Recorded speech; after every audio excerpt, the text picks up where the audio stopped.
Hello, friends. Yesterday we discussed who Jim Corbett was, and we found out that Jim Corbett was not a hunter, but he was a conservationist, a naturalist who really cared about nature. And the very first national park of India is named after him as Jim Corbett National Park. So, today we are going to start with chapter number 1, which is the Pilgrim Road. The Pilgrim Road. What is so special about this road?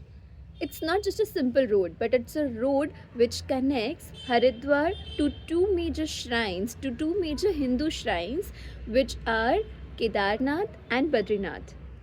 Two amongst the Char Dham Yatra, what we say, are Kedarnath and Badrinath.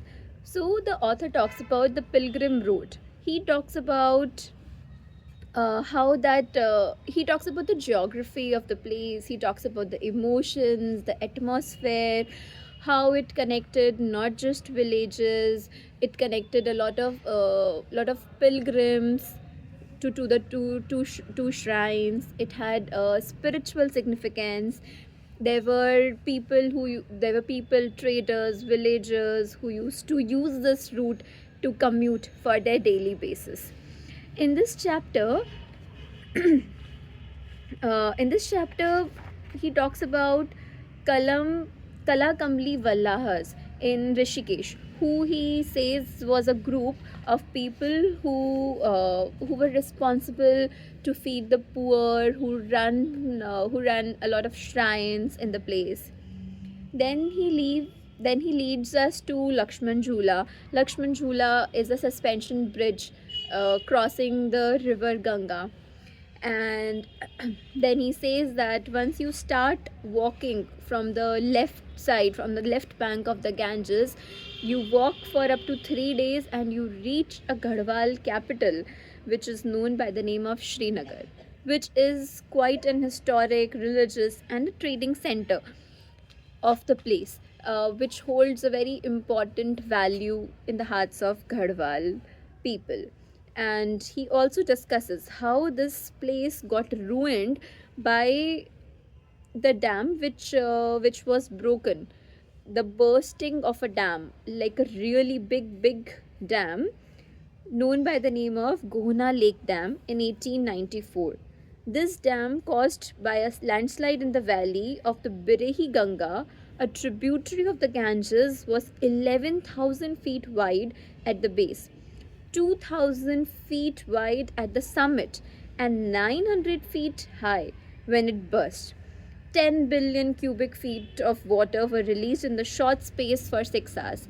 And the most interesting fact from this was that though it wiped off all the villages and the roads leading up to Haridwar with this volume of water, but there was just one family which was lost in the process.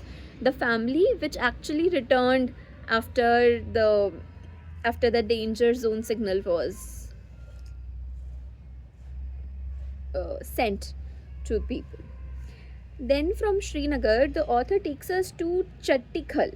Chattikhal is like a one day hike from there, and it gives the view of Ganges Valley and of the eternal snows about Kedarnath.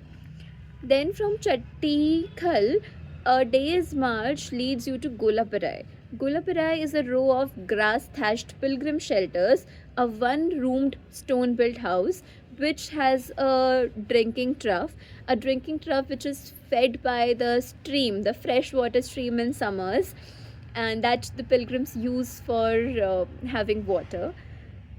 Just beyond it, just 100 yards beyond the pilgrim shelters, and on the right hand side of the road, stands a mango tree.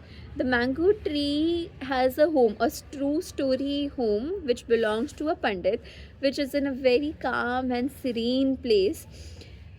And the authors very specifically mentioned the calmness and the peacefulness of the place, because he says that it holds a very important part in the story to follow. So it is just like the calmness before the storm, the silence before the storm. Then he takes us to Rudraprayag. Rudraprayag, where he and his pilgrim friends, both of them part their ways. One, the author goes towards Nainital, where his house is, and the pilgrim walks up the path of Alaknanda to reach the Kedarnath shrine. The road in front of you, which has been trodden by the feet of million and million of pilgrims, is excessively steep and incredibly rough. And you, whose lungs have never breathed air above sea level, who have never climbed anything higher than their house roof, and whose feet have never trodden anything harder than yielding sand, will suffer greatly. Times there will be a many when gasping for breath you toil up the face of steep mountains on feet torn and bleeding by passage over rough rocks, sharp shale, and frozen ground. When you will question whether the prospective reward you seek is worth the present price you pay in suffering. But being a good Hindu, you will toil on, comforting yourself with the thought that the merit is gained not without suffering.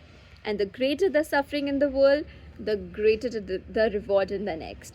What stands out for me in this chapter is that the author describes the place, the beauty of the place, step by step, from like he covers the religious aspect, he covers the cultural aspect, he covers the spiritual aspect, and he is setting the base stronger for the tale further. And for more updates and to see how the leopard enters this calm and serene village and how it impacts the life of villagers, let's see from the perspective of the villagers as well as Mr. Jim Corbett. And stay tuned.